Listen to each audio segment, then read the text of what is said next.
voina chuan the Westworld movie kanen sunsom lenga episode masa khan rula ele making anin be thu kan thlir khau towa making be na chu rula chuan lo dang thei to lowin building an na takina vain soni making chuan rula ya pathian rang sang ber ni pha chak na chu ai chuan ala san deu abe sei thua soya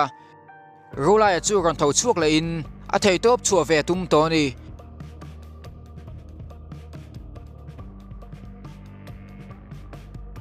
ataksa chu kangin an concentrate golden light chak tak hi ron chuakin asura khopum chu ai infect the ani rangka chak mi khring lian tak hi aron in siama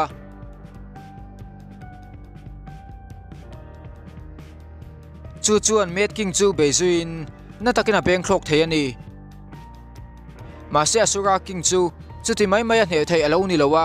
ol sam takin aron tho chuak le ngal bok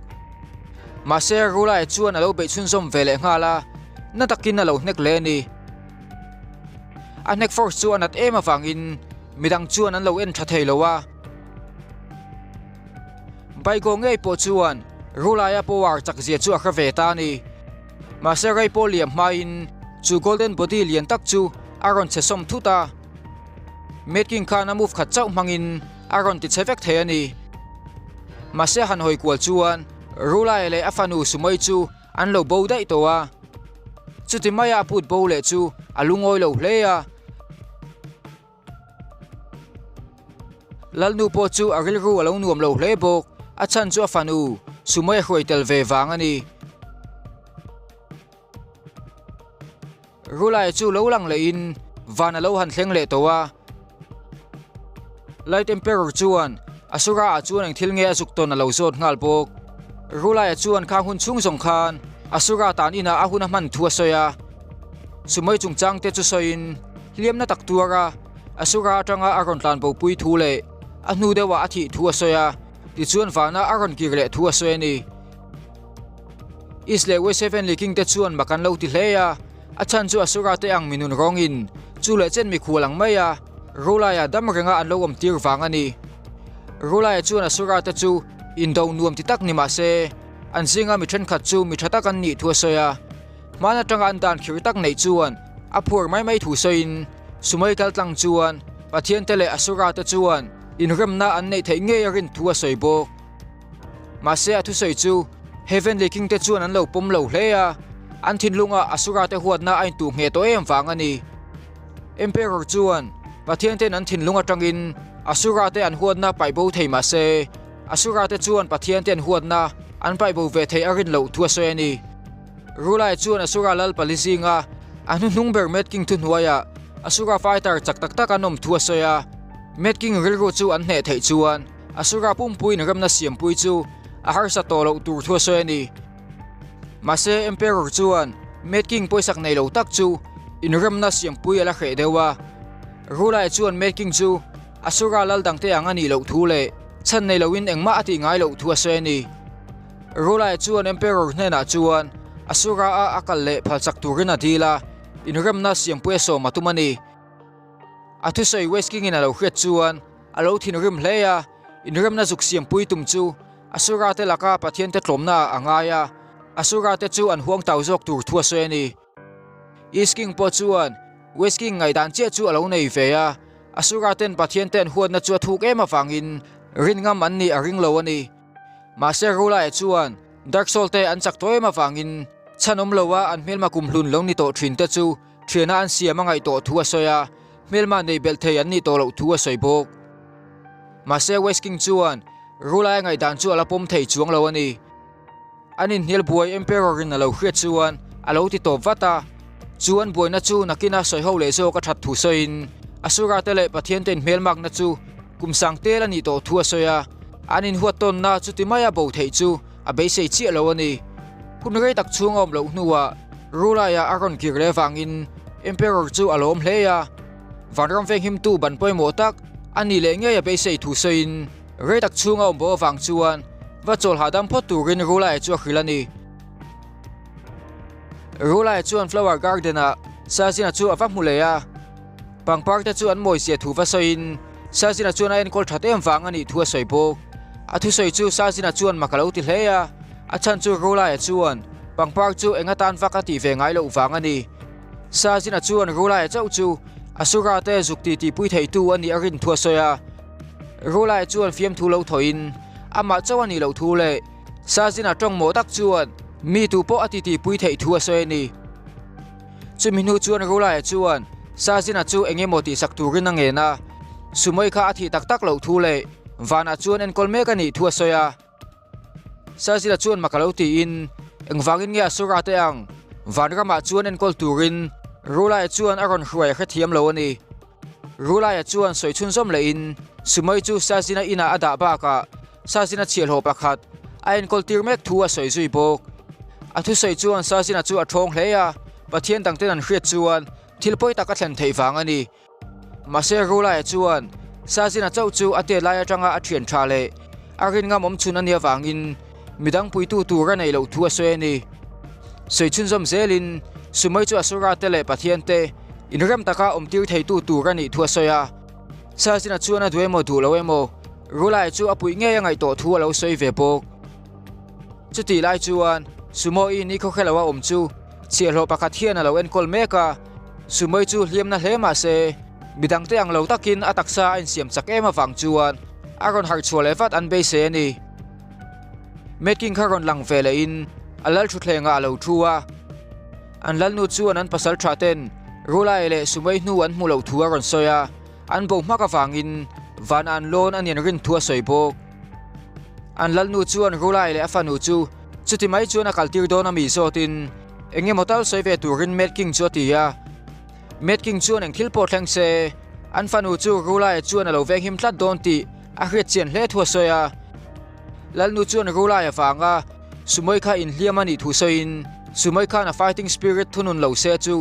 inti segna khan osam taka chak tur thua soya ma se Metking chuan sumoi khan thil tam taka zir thu le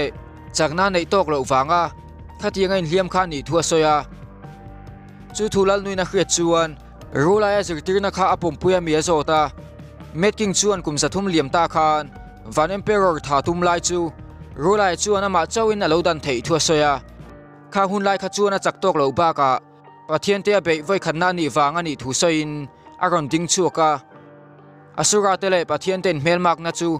atop thlen puya hun to thu soin chu thu chuan lalnu chu alo ti hlau thong hle ni Metking chuan a chem la kangin lalnu chu asura lal dang pathum te hena thu thon vat tura hrilin van bei tura akal tur thu le ronzom ve tura som na chu athon chu tir ta ni asura kor tual zola chuan asura pasal tha tam takan lo ding khom towa Metking chu muang changa fa chuakin an lal thutluk na chu an lo ngak thap to ni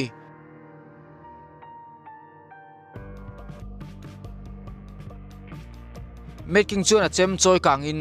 kumtam tak nuwa vana an han let le tur thua soya Heavenly Palace chu an lu ngei tur thu soin asura pasal tha te chu an lo phur hleya pathian te be chu an chak zek zek to ni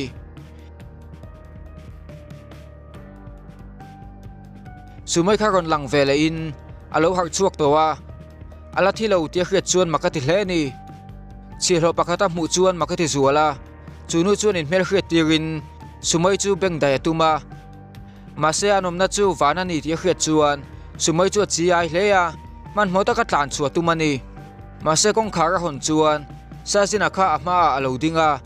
sumoi chuan thei to pin an hnek zui ngal bok mase Sazina chuan osam takin alo dang theya sumoi po chuan makati hle ni Sazina chuan asura te chu angai nat lo thu soin Rolaya rin wang chawa sumoi chu en kolan ni thua soya Rolaya minga hriat chuan sumoi chu in thla dulin Sazina po chuan sumoi chu asura dang te ai adang lam teu bik tia kha thei maya sumoi chuan a zirtir tu Rolaya omna chu azo chui bok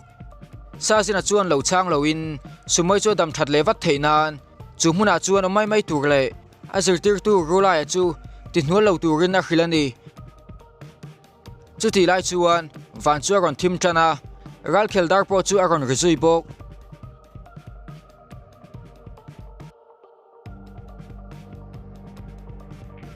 van sipai te chu an hol pui ber lampana kal khom ngalin sipai pakhat chuan asura ten an ron bei tur thua lo soya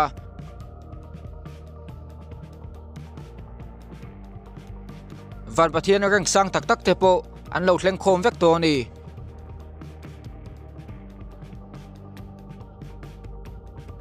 Emperor taksa tang chuan eng ron chuakin ring takin thu soya asura ten an ron pe tur thu le atop thlenga an lo pe let ve tur thu soya ni asura te lam ron lang vele in making sipai tam tak chu an ram sa thlok theite nen an lo pung khom meka mi then khathi ron thlen bel le in sipai zong zong le an ram sa te chu anin pe vek to thu soin pathian te thisen do chu an chak to hle thu aron soibok making chuan pathian te an ti chiat vek tur thu le asura te thinrim na le ral tlan nun chu an tem tir ve tur thu soya making ho te chu an lo phur to in ring takin an lo awa pathian te an pe hun tur chu an ngak hlel to hle ya van lampan chuan an in zui ta ni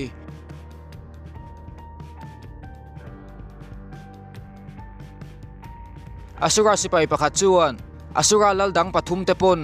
anin dona chu an ron zom ve tur thu soin tun tum chu asura lal pali te chuan anin rem lo thin na chu da thain pathian te be tur chuan an tang ho don ani asura lal panina rachanda le a ho te po chuan van lam chuan pan meka an lal ma saber dorai le a ho te po chu an ram sa thlok thei chunga chuangin an ron chuak ve meka ni chuti lai chuan asura lal pathumna pochia le a ho te po chuan anin mu khom na tur chu an lo pan ve mek bok lal pali te chu an sipai ten hena tang chuan kal sonin in biak na nen tuma asura mi hlau om ber ten ni van pathian te chu pahnia anin then to thu soi hoin eng pathian te le dark soul te angin anin then to thu an soya pochia chuan atu zong nge an be ang a khmai lo ani an lal panhina ka chanda chuan dark soul te be chu engmani lo thu soya pathian thi to mai ba kan ni lo thu soya pathian diktak te ngei chu ben chak thu soya ni an lal ma saber po chu an lo pompuin chutiang pathian thi to mai an sa itla kan ni lo thu lo soya ni making chuan eng pathian te ngei an be tur thu le sword of justice po chu an ti chet ngei tur thu soya lal nu dorai chu alo phur to in pathian te thisen dot le an sa e chu chak zek zek to ni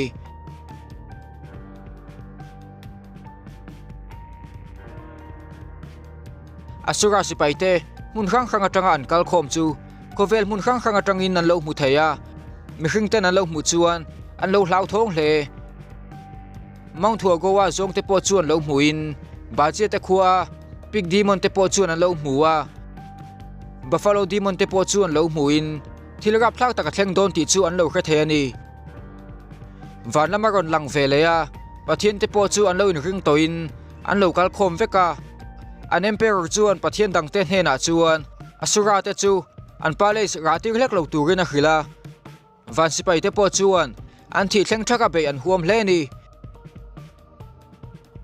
E7 le king chuan kumsang kha chunga anin do na how tak ber turani thua soya ma se we 7 le king chuan alo zoom hle thunga in soi na amamo thu alo soya ni emperor chuan sajina chu anin do na roi tu turata na ro chui bok sajina chuan asura te chuan poisa kan nei lo thua soya van an ron lu main lodang tura an va chu angai thua soya ni asura te chuan killia tanga an ron be tur thua soya ma se van an ron lu tur chuan tlang sang tak le thlina tak an ron pal tlang angai dona chu hmuna chuan an lo dan le tur thua soya ni supreme general erlanga chuan north lama lo ven tur thua soya east king chuan south lama lo ven don baka west king chuan khochak lama lo veng ve don bokani ti chuan a bak songin khothlang lama lal chak tak met king dan an lo tum ve thung don ani erlanga le asipai te ho chu anom na mun tura an lo om towa erlanga po chu asakor chunga ron chuangin arin aya main asura ho chu an ron thlenga chuti lai chuan tran bing nei lo pathian chuan vanram ven himnan magic lo mang veya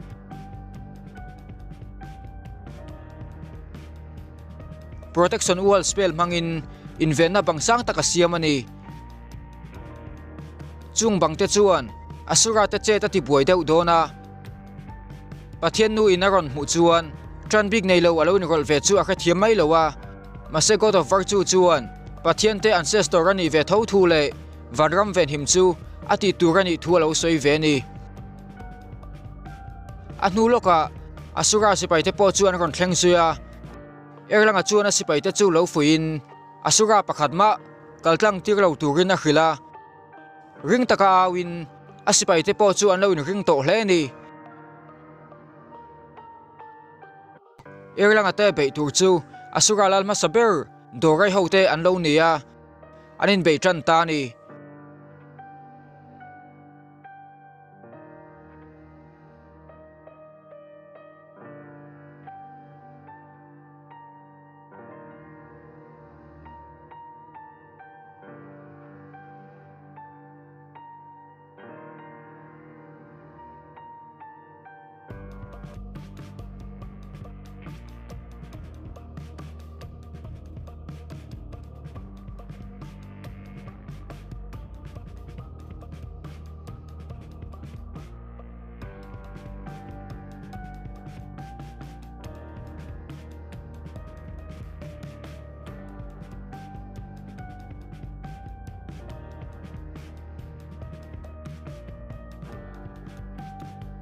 chuti lai chuan E7 leaking le asipai te chuan asura te chu thalin an lo kap ve a an be te chu asura lal pathumna pochia le a hote an ni asura te po chu ommai mai big lowin poisonous smoke mangin an be let ve a E7 leaking chuan a thei to pin chung thil khu chu ti le ta lo tum ve bok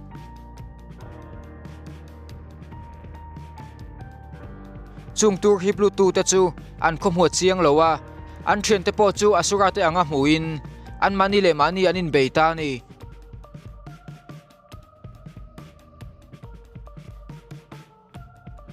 chuti lai chuan jingang member te khan chunglama tangin chung thil khu chuan lo kap len ve a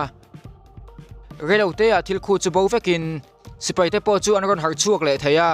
asura te chu an be chun zom le ta ni chuti lai chuan W7 leaking le a ho te chuan asura lal panina rachanda le ho te an lo dang ve meka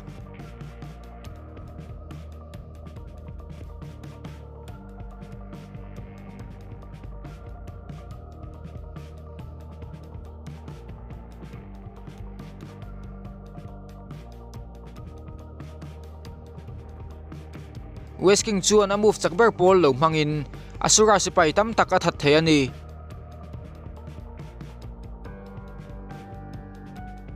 mundang ron lang vela in sazina le van sipai tam tak chu an lo in pe to hlea sazina chuan asura te in rem siam pui tumna ala neim rula e chu zota